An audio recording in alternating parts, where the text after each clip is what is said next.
high school, I did a lot of science research, specifically marine ecology research. I always told this story about how my dad, in high school, I signed up for this research course, and I was kind of just doing whatever the teacher assigned. And I didn't want to speak up for myself. I didn't want to say what I was interested in. My dad comes in for parent-teacher conferences, and he looks at the teacher and he says, "My daughter wants to be a marine biologist. How can she do research in marine biology?"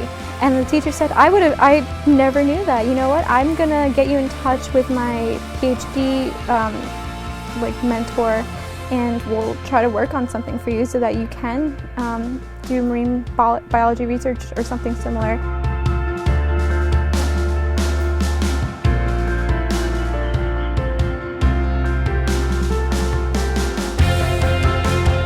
I loved every bit of it. It was kind of my home away from home, working in the lab, doing that for the summer. I also went through some adversity in high school. We were evicted from my home my senior year. So while things got hard for us financially, economically, I was kind of just very immersed in my research and doing that and working towards my marine ecology research and looking at colleges, and that kind of kept me going, you know. And one of the things that I did during research in high school was apply to this national science competition called Intel Science Talent Search.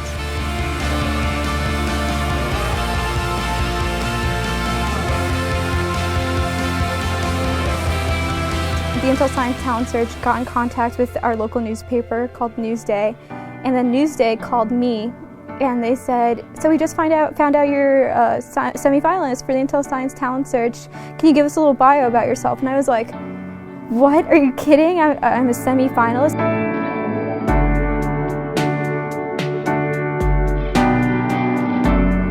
She asked me where I was living, if the news could come do an interview at my house, and I said something along the lines of, "Oh, I actually don't really have a home right now. I'm living in a shelter." And she said, "Wait, what? Wait 1 second." And she hung up, and she called me back. She was like, "We're gonna send people to interview you right now." And within maybe an hour or two, there were just news reporters on news reporters on news reporters in my high school classroom, my research classroom, interviewing me. People lined up, people just calling me, asking for more interviews, asking for when I could set up an interview time, and I was completely blown away. I was like, I can't believe this happened from just mentioning that. And I think people were moved by the fact that I was able to accomplish something really significant in the face of adversity.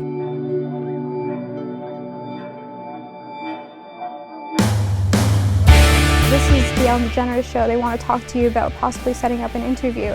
And I was like, "What? Are you serious?" And she passes me the phone. They repeat the same thing. She's like, "I know it sounds weird, but we want to fly you and your whole family out to Los Angeles so that you can meet Ellen. You can come be on her show. You can explain your story." And I mean, yeah, that's exactly what happened. And hi, Samantha. Hi. It is an honor to meet you. It's an honor being here. Thank you so much for inviting me.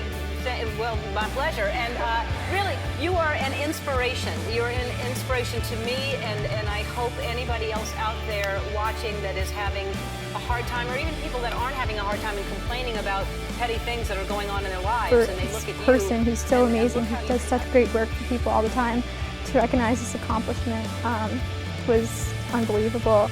And she also presented me with a scholarship that I use to go to school here at Bowdoin now.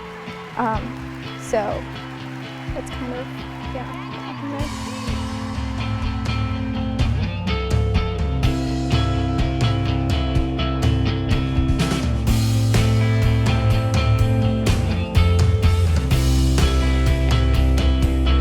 I just had a normal night with my friends on Friday. I was hanging out, we were chatting, having a good time. I saw my roommates, I said hi, we talked about our upcoming exams and everything. And then I went to sleep, and the next morning I woke up because I was having this really bad pain in my head, and I felt really nauseous, really, really sick, and almost drunk, and I was like, how could I be drunk? I didn't drink or anything, and I got up to use the trash can because I felt so sick, and as soon as I got up, I basically fell over because my whole right side of my body was numb, and not numb, but tingly and pins and needles. And I felt really weak. And then I managed to crawl over to the garbage can. I got sick, and then I had this really sharp stabbing pain in my head. And I thought, oh my gosh, I must be having a stroke, because I took this wilderness first responder training course, and they showed us all the warning signs. They showed us pictures of people with like droopy smiles, and I didn't have a droopy smile, but I felt like this numbness in one side of my face, and just those signs, you know. And then, so I called our security at our school, and I said, I don't know what's going on, but I think I'm having a stroke. Can you please send someone over? And they did. And I was basically crawling around my room trying to get everything into my bag. I like slipped some shoes on. I'm on the floor like trying to put my wallet in my purse and put my coat on. And the security comes in. He was like, do you want me to help you find a seat? And he puts me on this chest in my room. And he asks me if I ever had vertigo. And I was like, I don't know what vertigo is. And he explained it, and he said that it seemed like I was having a vertigo attack or something like that. And I said, no, I've never had that. I'm not sure what this is, but he took me to the hospital. When I got to the hospital, they immediately thought I was having a stroke. They said, it looks like you're having a stroke. That seems like what it is, but you know, you're only 20 years old. And that was kind of the ongoing theme throughout the weekend. Everyone kept saying, oh, well, it seems like you're having a stroke, but you're only 20 years old, which doesn't make it seem like a likely scenario, you know? So they ran a bunch of tests. Well, they ran a CAT scan when I got there, and they didn't see anything specifically on the CAT scan that would have pointed to any sort of whatever, you know, some sort of culprit for what was going on. So they decided to send me here, and I spent most of the day in the emergency room over there, and finally they ambulanced me over here.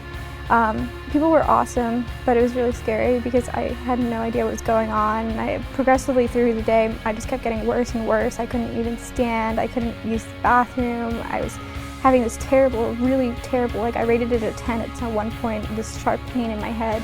And I was asking everyone, I was like, what, does anyone know what was going on? And no one really knew. And when I got here, they thought, you know, 20 years old, maybe I'm having meningitis, and there's a brain infection that's affecting me in this way. And so they ran some more, they decided to wait a day because I was actually so anxious about everything that was going on. I didn't want to have a spinal tap done the same day that I got here. So the following day they did a spinal tap. They didn't see anything that hinted at meningitis, and the doctor actually said at one point, he said something along the lines of, you're 20 years old, you should be having meningitis, you should not a stroke, you know. And I think that's why everyone was kind of a little hesitant to say that it was actually a stroke. But then they did an MRI, and they found that there was actually a clot in the artery in the back of my head that had formed. The reasoning for that is still a little unclear, but the likeliest thing they think is that I tore the artery, and then that just clogged, and that's what formed the stroke. And that's, you know, what's led to all this. But it was after I found out that that's indeed what happened. I had a stroke, and like all the warning signs had been there. I had been having this slight headache for a while, and you know, I went home for Thanksgiving, and I told my parents that my head was bothering me. And yeah, it was just, you know, it felt a lot more optimistic, even though I had trying to ration through that. The fact that I had a stroke was really overwhelming, but the fact that they said, this is what's wrong, this is what we're going to work towards now, you know, we can start PT, we can try to get you into rehab, and you have a goal to work towards. And they put me on medication, and I've just, you know, I've been here now. Yeah, like I said, I progressed really poorly. My first day, things got really bad really fast. And the day after, too, I couldn't get up without all my mom's support. My parents really, amazingly, they drove all the way up here from New York, 7 hours to come see me. They basically, like, rocketed over here. But my mom had to help me with everything. Like, I couldn't even stand up, and I had to, you know, use a bedpan and everything. But as the days have gone by, I feel like I've gotten a lot better. I've had some headaches and stuff here and there, but I've been able to walk. Just yesterday, I walked from this chair over here across the room, like, I don't know what that is, like 20 paces or something like that with a walker, and that felt awesome compared to not being able to stand at all the first day that this happened. Yeah, now they're looking to get me into rehab, which is what the nurse was here talking about.